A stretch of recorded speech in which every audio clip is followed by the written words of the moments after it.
Former head of British Foreign Intelligence Service, MI6, Richard Dearlove, said that UK is engaged in a grey war with Russia, but the British are not aware of it. What does it mean, grey war? Well, I guess he's wanting to say it's taking place where nobody can see it, and you're not even sure what the nature of the fight is. What we do know for a fact is that a British naval officer has been assisting the Ukrainians in carrying out maritime drone attacks on the Black Sea Fleet. We know that there have been reportedly British Special Air Service personnel that have been guarding Zelensky to protect him from being killed. And there were probably some maintenance crews that were attached to some of the artillery pieces and tanks. Beyond that, the United Kingdom, Britain, does have a long history, going back over 70 years, of trying to stir up and foment insurrection and attacks against, start out against the Soviet Union, and it's continued to this day against Russians. So, but the Brits are a joke. I mean, Dearlove's a buffoon. They can't even get, they can't deploy their own aircraft carrier. They've had to shut down ships because they didn't have enough crew. They had a submarine fail to launch, the ejectile dysfunction of one of their nuclear missile mock-ups. Their army, standing army now, is smaller than the army of King George when they were fighting the American colonialists, my ancestors, 200 and some years ago. So Britain there's a saying in Texas, about being all hat, no cowboy, is all hat, no horse. It just, they're talking. And Dearlove's good at talking, but they're not very good at doing. In Spiegel, we see a piece that is explaining that Baerbock is working on the transfer of Taurus missiles to Ukraine in order to bypass the German chancellor. What's going on in Germany right now? Yes, so this is the same Annalena Baerbock who talked about a reverse position and described it as the 360. So she has trouble doing basic geometry. She doesn't understand that a 360 is a circle. So if you do a 360, you start back where you started, okay? She probably meant to say 180, but she's too dumb to know that. And so the stupidity of her passes over when it comes to military matters. Scholz has made it quite clear, nope, we're not sending any. The German legislature has voted overwhelmingly to say, nope, not getting involved.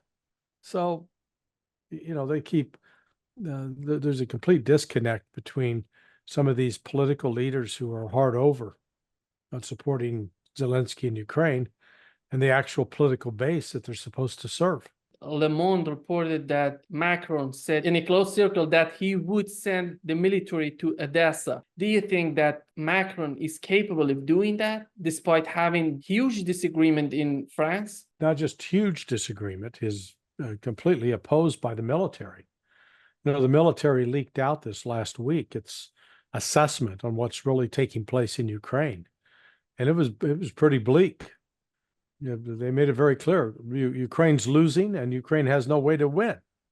And they ticked off all the different shortcomings, failings of Ukraine and the failings of the West and the limitations on troop size and ammunition production and not being able to start a wartime economy, etc. So, Macron was, they've been leaking to get the information out. Oh, yeah, he's threatening to put troops in. But when he did his radio interview last night, initially it was anticipated he'd be doing a speech to the French people.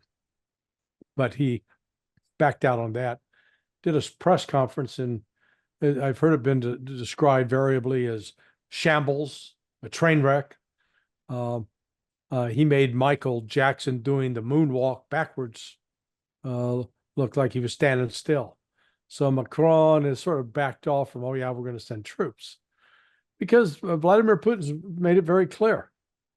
If you send troops, they will be considered as invaders and we will kill them. Period.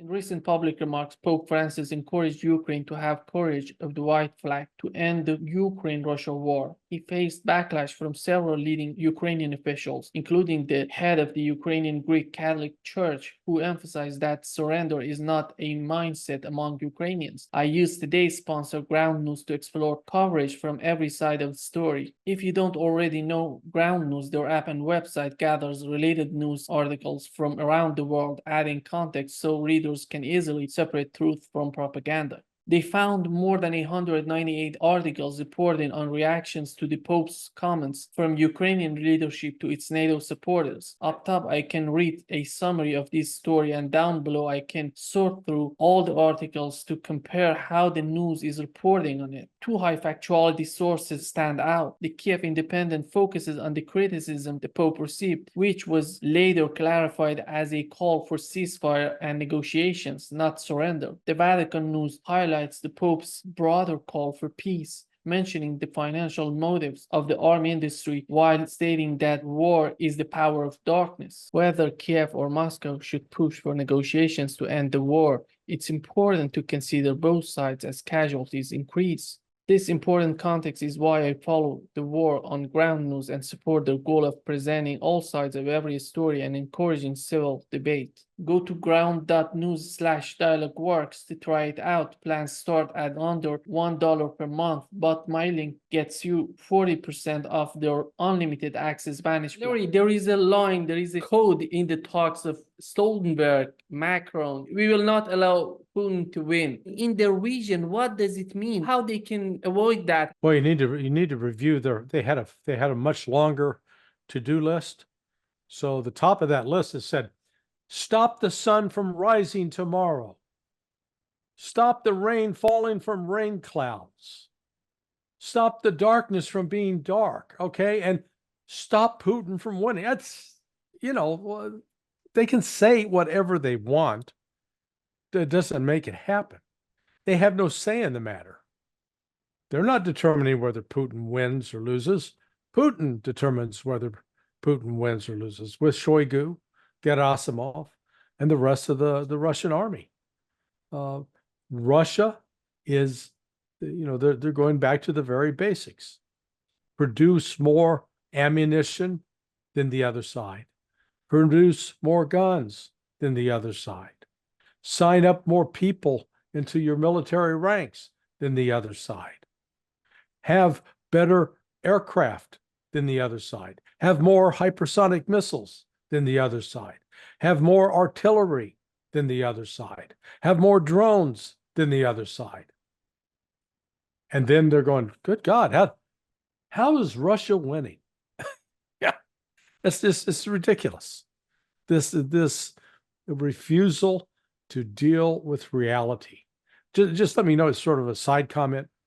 One of the criticisms that you'll see, and it's repeated again by in the Spectator magazine, the guy just put it out, and they say, oh, Russia's got a weak military because look, after 2 years of fighting, Russia they haven't taken over all of Ukraine.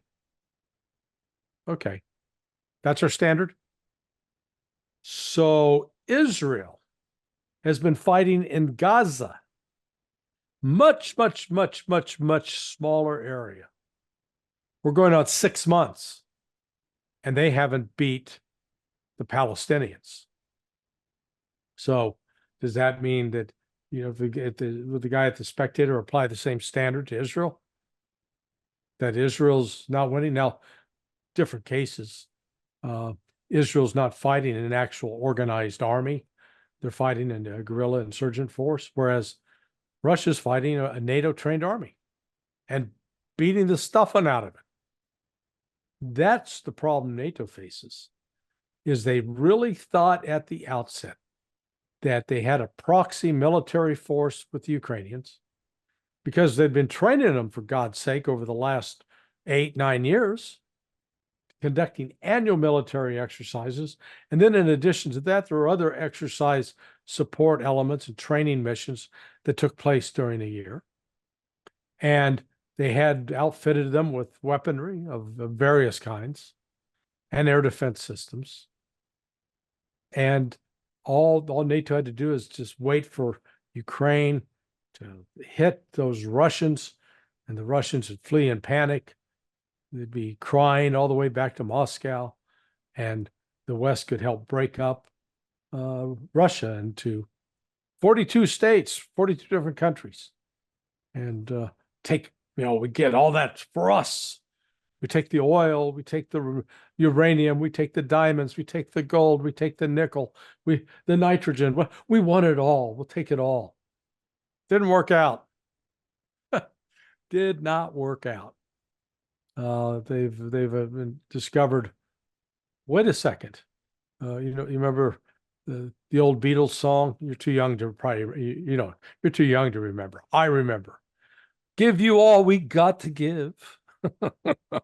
Yeah, we've given all we got to give. No more to give. If right now the Germans give up a bunch of Taurus missiles to Ukraine, great. Germany doesn't have any more, and they can't make more to replace what they give away.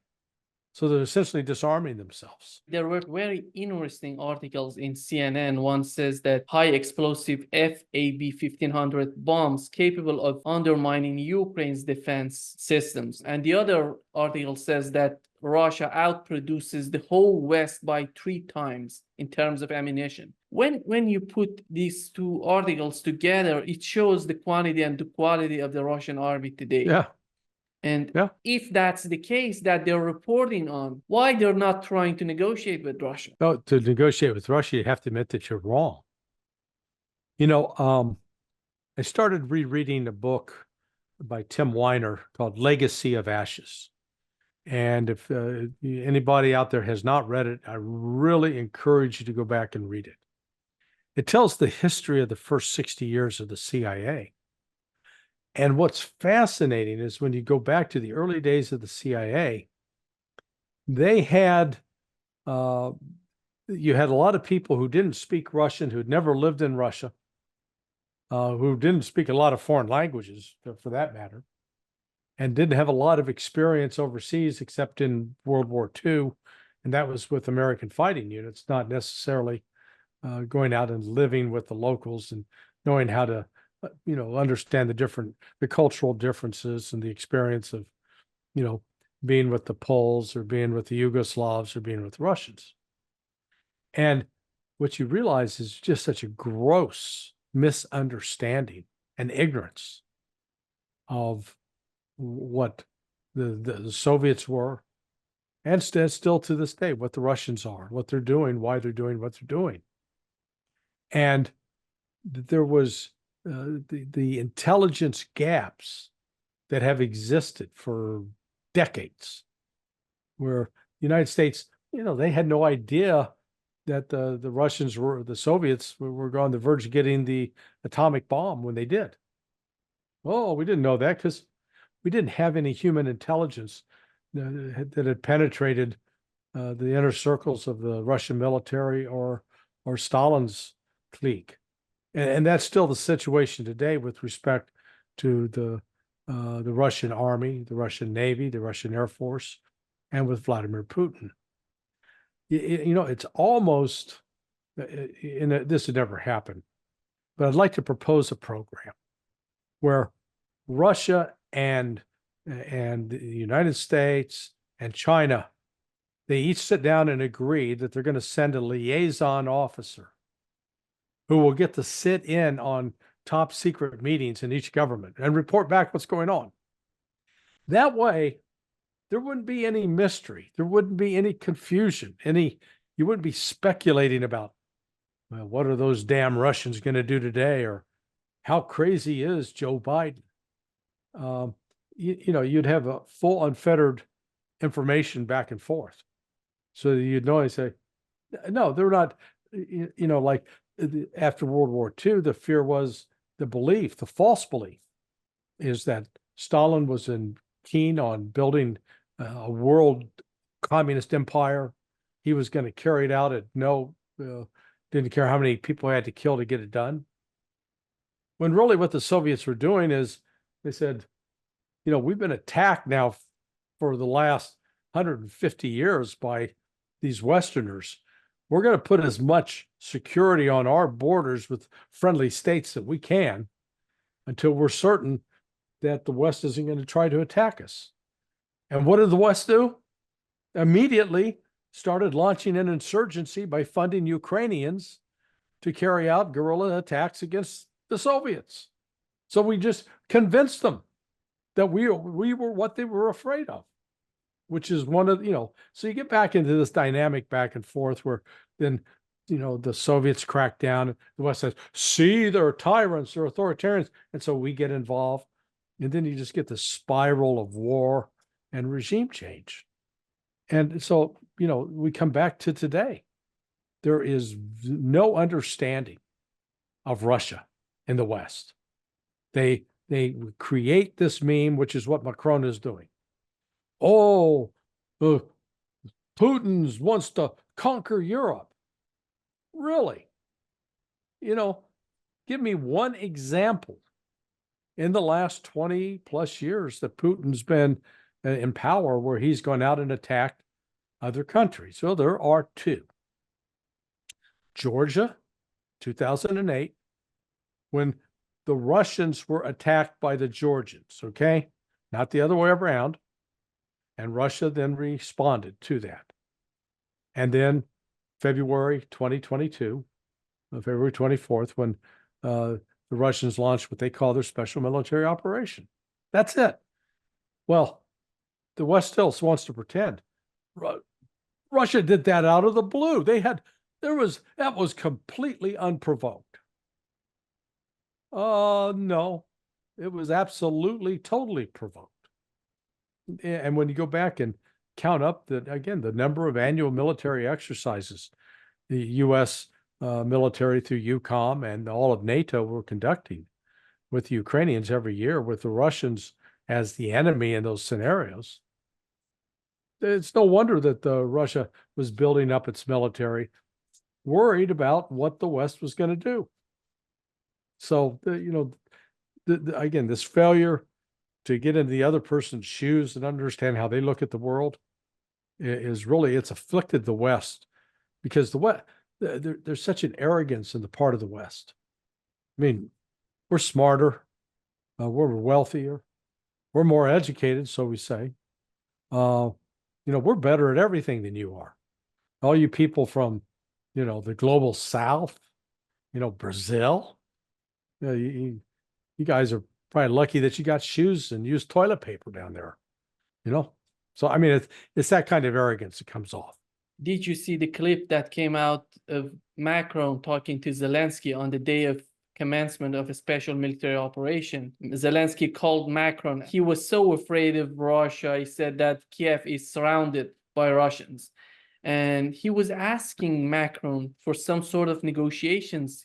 Even Macron asked him, do you want to negotiate? He said, yes, I'm sure I want to negotiate with Russia. And you see Macron coming out this way, and it's all contradictions. Nobody can understand what's going on with this guy. And even he says that he's going to talk with his allies to have some sort of solution for the conflict. But then everything went wrong since that day. It's got to be the cocaine. I mean, I think Macron and Zelensky get together and they draw up some lines of cocaine and are snorting away. They're having themselves a party. Yeah, this is, Macron is, he has made himself irrelevant. He's made these cheap threats. Putin's called him out on those threats. He's now gone to Germany to meet with Scholz and with Tusk. And, I don't know what those three boneheads are going to come up with, but it's not going to be good. The facts are very, very simple. Nobody in Europe and all of Europe combined cannot fight and defeat Russia. They don't have the military force and capability that Russia does. They don't have the Air Force. They don't have the missiles. They've proven that their tanks are a complete joke. I said in half in jest that the other day with, I forget who I was talking to, maybe it was with Judge Napolitano, but that they ought to have a contest between the American M1 Abrams, the British Challenger, the French Leopard, or was it the German Leopard, and see which one burns the brightest and burns the longest when it gets hit with an anti-tank guided missile. No, because we saw the one with the Challenger, took a British news crew out. Hey, let's go for a spin. We'll show you how this thing works. Sunk in the mud. Not going anywhere. It's now a fixed artillery emplacement. So, Europe doesn't have, in fact, they got all these different varieties of equipment, moreover, which means maintenance is difficult. Producing spare parts is made even more difficult. So, they can say all the bad words they want to and call Putin names, but the time's going to come where they're going to have to sit down and say, okay, we got to negotiate. We can't afford a war with Russia. And the hatred of Russia, again, it's irrational. They keep accusing them, keep accusing Russia of doing what the West has done consistently. The one country in the world that's been involved with more regime change and interference in foreign elections is the United States. Hell, we just yesterday got Chuck Schumer, Senator Schumer. There need to be new elections in Israel. Get rid of that Netanyahu character. All Schumer did was ensure that Netanyahu's going to be around for a long while, because by attacking Netanyahu, a foreigner attacking Netanyahu, it boosts his support in Israel. It doesn't hurt it. Crazy. But, the bottom line is the malevolent force in the world has been the United States, not Russia. When it comes to the Nuland's departure, some people think that she wanted her position to be upgraded. Well, okay, look, we've heard opinions all over the map. The majority of people believe that, quote, Victoria Nuland was pushed. She was forced from office. But several of us, I know Professor Mearsheimer, myself, no, I think she jumped.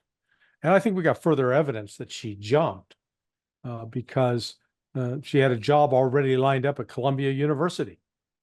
Now, if I walked out, called you up tomorrow and said, hey, Nima, you're fired.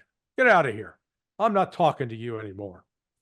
Oh, what do you do? You'd have to be looking for a new job or, Well, Victoria Nuland had the best job at State Department as Undersecretary for Political Affairs, other than being Secretary of State. They pushed this story that, she so wanted to be Deputy Secretary, and they didn't name her Deputy Secretary, and that was a real blow. Oh, bollocks. That's nonsense. Being Deputy Secretary is really a meaningless job unless the secretary falls over dead. So if Nuland, I don't think she wanted to go give up being Undersecretary of Political Affairs to become a Deputy Secretary, which is, it's not that meaningful of a post.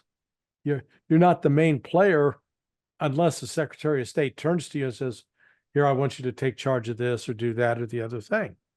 Whereas the Undersecretary for Political Affairs, all of the key bureaus at State, the Bureau, the Mideast Bureau, the Southeast Asia Bureau, Near East South Asia, the China Bureau, Europe, Russia, Latin America, South America, Mexico, that all reported to her. And so, I think what was driving this is she's looking at the support for the Ukrainian effort. It's drying up. And the support for what is, Ukraine's going to always be in second place or third place after Middle East and China. That's just the fact now. It's not going to be the number one priority. I'm going to get out of here before this thing goes south and I get blamed. I think that's exactly what happened. So, yeah, they're putting more emphasis, trying to put emphasis on China, but in a curious way, they've tried to downplay some of the confrontational language that was, prevalent about a year ago.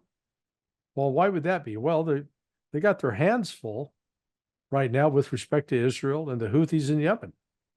I mean, here we are. See, so January, February, March, 3 months. We're going on 4 months that the Houthis standing up to the U.S. Navy. We can't launch enough bombs. Excuse me, bombs on them, and yet there's still fighting. How do you see the situation right now in Ukraine? We know that there are some disagreements right now between the foreign minister, Ukrainian foreign minister, and Zelensky. And the brother of mayor of Kiev said that if we can replace Zelensky, of course, it's possible to replace Zelensky as well. Well, okay, so let's break it down. Does Zelensky now have stronger advocate and support at State Department than he did 2 weeks ago? No. Victoria Nuland was willing to bake them cookies and take them cookies. Okay. So they no longer can count on her. The people that are running the policy at state don't have the visibility and clout that Victoria Nuland had. Within Ukraine itself, you're seeing growing fissures, rifts between the various political actors. So, Klitschko, Poroshenko, the former president, been very outspoken against Zelensky.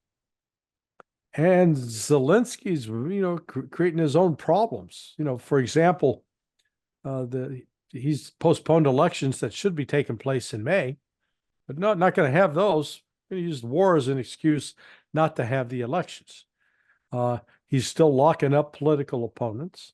They're still forcibly dragooning people off the streets and to make them join the military against their will. So and the economic aid from the United States is held up. Aid from Europe continues to trickle in, but it's not such an amount to make a significant difference.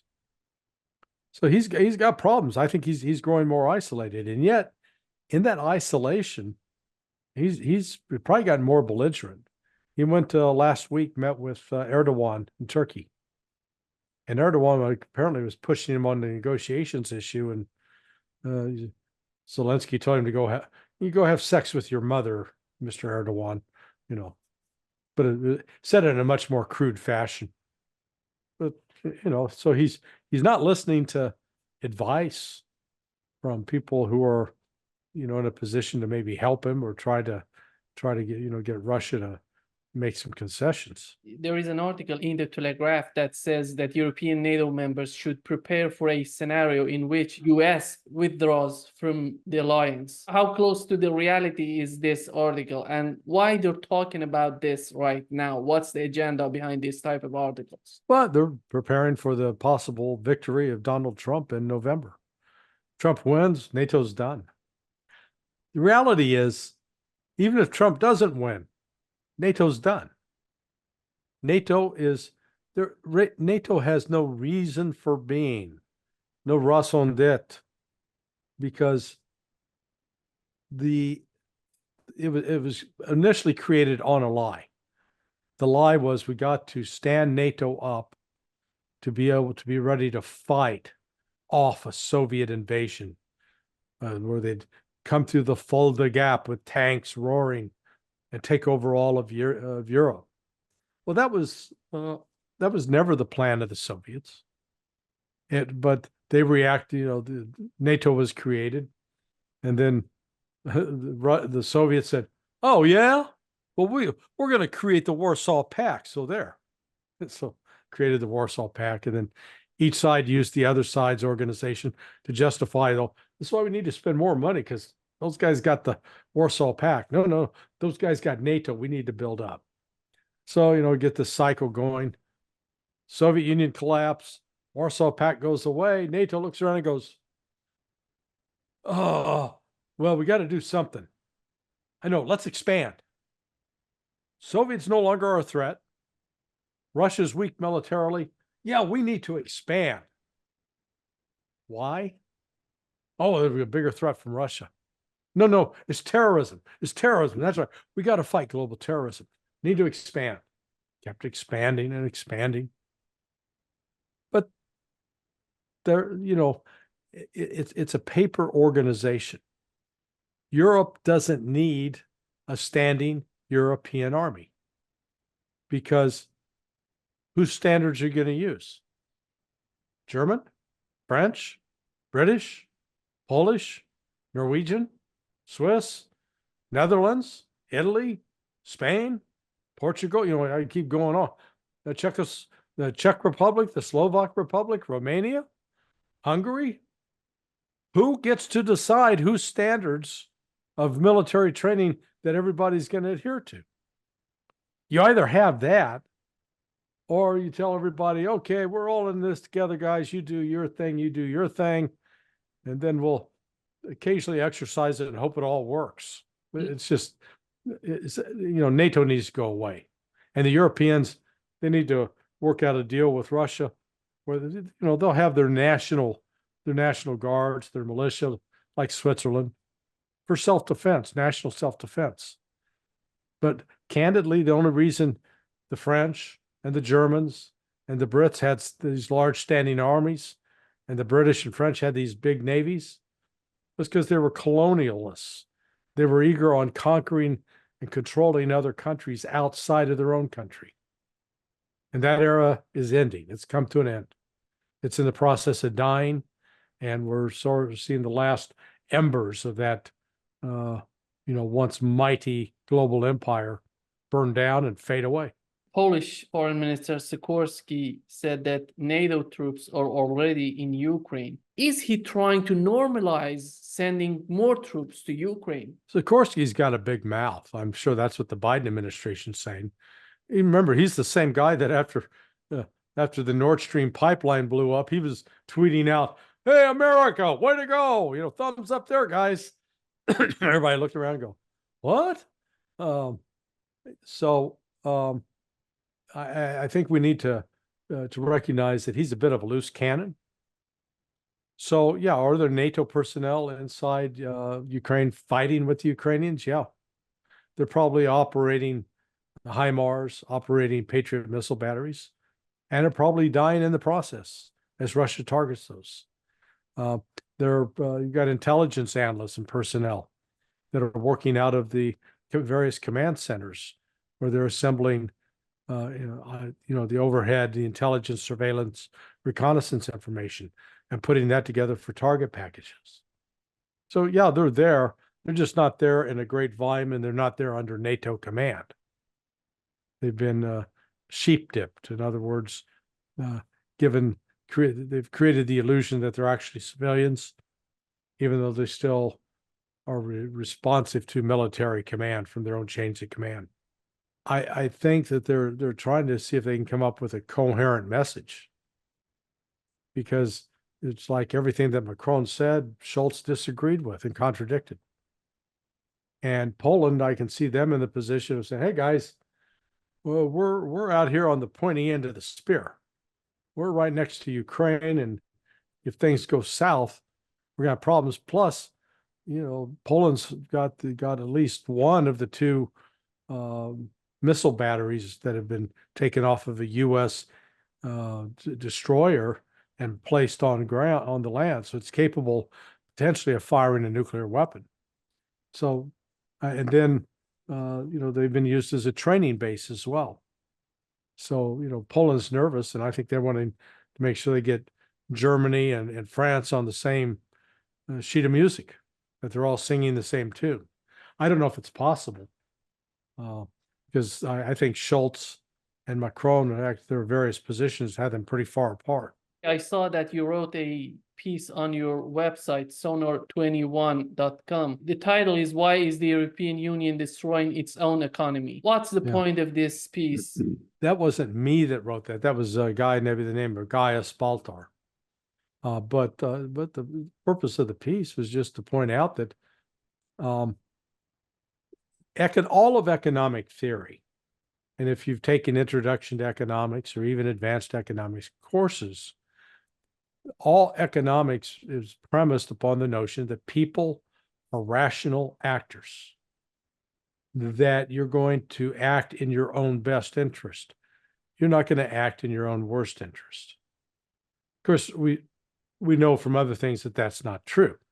You know, a lot of people will smoke cigarettes every day, 2 or 3 packs a day. Well, it's bad for you. So you're not making the optimal choice for your health. Or others like to really eat donuts and sugar and make themselves into a diabetic. Well, the same thing applies to nations. You think nations are going to make the rational choice. And yet here is Germany aligning itself so closely with the West that when the West blows up a pipeline that's critical for Germany's survival as an industrial power, Germany goes, oh, okay, no big deal. You know, basically it was an act of war. And part of that's explained by the fact that Germany is under the political control right now of the Green Party. Man, the Green Party would have everybody collecting, drying out cow manure and maybe burning that for fuel. But they don't want to use any fossil fuels, God forbid. No oil, no gas. Of course, you know, all these Green Party clowns, they're driving cars and using gas and, you know, have lots of plastics that are made from oil, petroleum products, wear it, buy it, live with it. So, you know, the hypocrisy is strong. So what you've got, though, is Europe making these economic decisions that are self-destructive. And they're not doing anything to correct it. You know, Russia was one of their major trading partners. Ditto for Japan. So if they're going to isolate Russia and then potentially crack down on Japan, on China, then you've got you know, Europe sort of cutting its own throat, because Europe doesn't make a lot of products that the world is clamoring for. But Europe is buying and importing a lot from China and from Russia, or used to. So there's not ready alternatives to those. Pope Francis has said that the losing side in the conflict in Ukraine should find the courage to admit and agree to negotiations. How did you find this comment, and what was the reactions in the West? In America and in the EU, some of them paid lip service like, oh, great, the Pope weighed in. But Zelensky, who's Jewish, not Catholic, you know, blew it off, ignored it. And it really didn't resonate much within the rest of Ukraine either, because although Ukraine is Catholic, you know, a large percentage of the Western Ukraine is Catholic as opposed to Eastern Orthodox. They still didn't embrace it. And, you know, the rest of the West, he said it, but notice the hypocrisy. He's not saying anything similar about Gaza, where, you know, there's just as much of a horror of carnage is going on as in Ukraine. So, you know, his selective moral outrage can be, you know, I think he's largely being ignored. People are not clamoring saying, yeah, the Pope said this, let's take to the streets, let's protest, let's, you know, shut down normal traffic and movement in Washington and London and Berlin and Paris. That's not happening. It's so amazing to see CIA Director Bill Burns. He was one of the people who, before this conflict started, said that the entry of Ukraine in NATO would be the brightest of all red lines for Russia. Yeah. Right now, he's asking, after these 20 months of this conflict, he's asking for more ammunition, more aid to Ukraine. Even he's suggesting to bomb Crimea. How did you find this transformation of this guy? Because this was once very wise, and right now he's suggesting something unbelievable. It's mystifying. You know, he went from saying "niet" means "niet," no means no, to now it's "da da da da," yes, yes, yes, yes, all the time. Uh, I know a Russian intelligence officer who was active in the KGB when the Soviets were the Soviets, and was busy traveling, working as a translator with meetings with like Yasser Arafat, Muammar Gaddafi, Mubarak, and Hosni Mubarak in Egypt. And I know that this Russian intelligence officer had frequent contact at one point with Bill Burns when Burns was in a particular location. I mean, they hung out together, they talked together, they had meals together. So I give that as background that Burns is not a stupid guy. He's not lacking in intellect. He's not lacking in experience. But to say and do what he's doing, it's beyond delusional. It's the stuff that you would expect of someone who was mentally ill doing. Then let's come back to sort of one of the maybe saving graces. I just saw the annual intelligence assessment on U.S. national security published. Ray McGovern flagged a couple of things to me. The CIA concluded that Iran is nowhere near getting a nuke, and that Iran was not involved, nor did it have foreknowledge of the attacks on October 7th. So I give Burns credit there. At least it looks like they're calling some of it straight. They're not pandering to the political theater that is dominating the Biden White House. But still, for Burns not to recognize that there's no way Ukraine can win this, no way, and that the risk that the West runs if they continue to try to put personnel and equipment, personnel into Ukraine, and then equipment, giving long-range missiles that can hit inside Russia into the hands of the Ukrainians, they're just increasing the risk that this war is going to expand, and that NATO countries like France and Germany and Poland will find themselves directly embroiled in the battle, and it will cost them dearly. They'll lose. We know that Russian Navy had joint warship exercises with Iran and China in the Gulf of Oman. How do you see these three countries getting together again? How close they are right now in terms of their military? Well, this has been going on now for 5 years. So this wasn't the first time.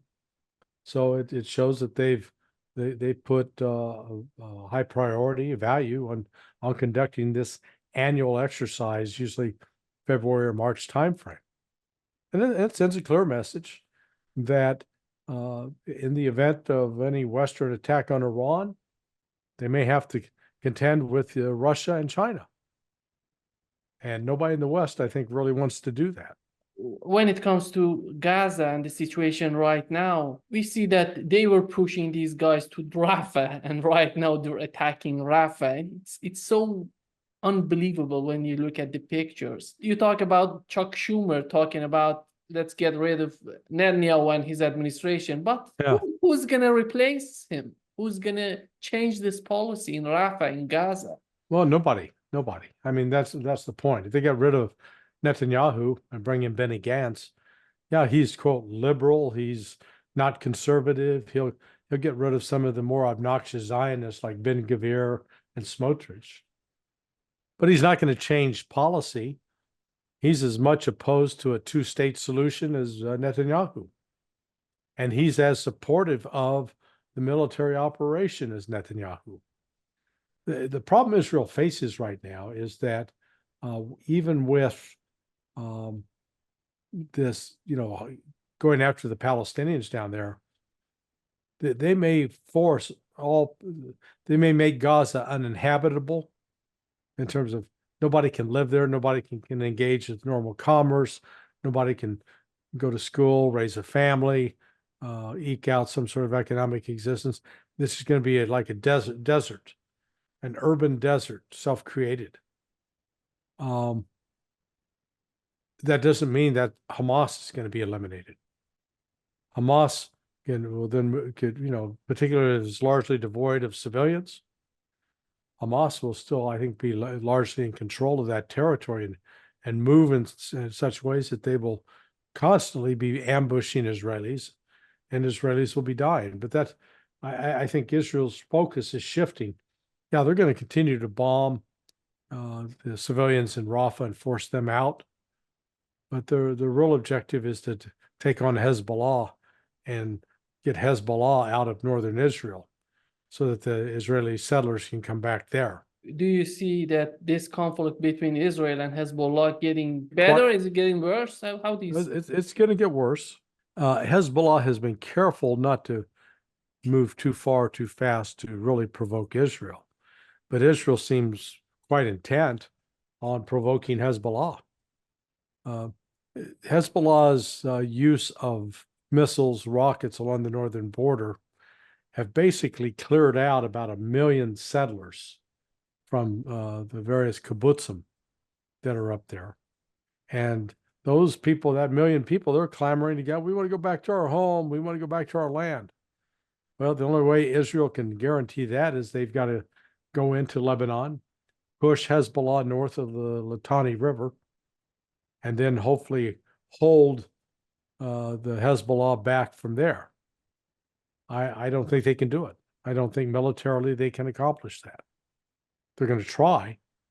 They've been warning about it since January, so we're coming up on 4 months now. So they're going to do it. It's just a matter of how long they'll be able to sustain their operation or how quick it'll be before Hezbollah beats them.